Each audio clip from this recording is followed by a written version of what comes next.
Les Chebabs, cela signifie les jeunes en arabe. Ces combattants salafistes viennent de Somalie, un pays en plein chaos depuis près d'un quart de siècle, depuis 1991 exactement.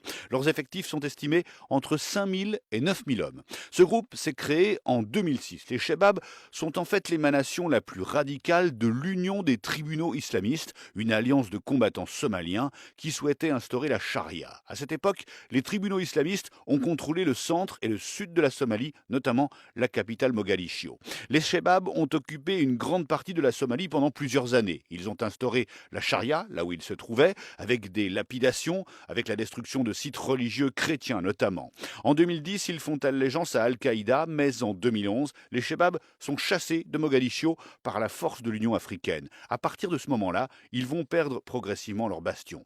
Mais ils répliquent contre les pays africains qui sont intervenus contre eux en Somalie. En premier lieu, le Kenya. Ils mènent des raids sur la frontière, sur les côtes de ce pays. Ils multiplient les attentats. En septembre 2013, ils ont revendiqué l'assaut spectaculaire contre un centre commercial dans la capitale Nairobi qui a fait 67 morts en 4 jours de siège. Pendant l'été 2014, ils font une centaine de morts au cours de raids contre une région côtière très touristique du Kenya.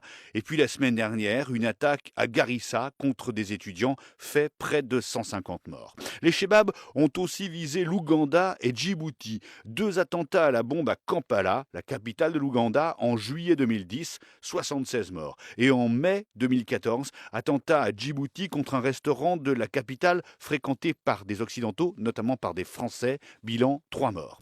L'homme qui dirige les Chebabs s'appelle Ahmed Oumar Abou Oubaïda. Il est à la tête de ces combattants depuis septembre 2014, car à cette date, le chef suprême des Chebabs, Ahmed Abdi Godane, a été tué par un drone de l'armée américaine. Et c'est la DGSE, c'est-à-dire l'espionnage français, qui a localisé Godane et qui a fourni les informations aux Américains pour qu'ils le bombardent et qu'ils l'éliminent. La France le tenait pour responsable de la mort de 3 de ses agents secrets en janvier 2013 lors d'un raid pour tenter de libérer l'agent Denis Alex.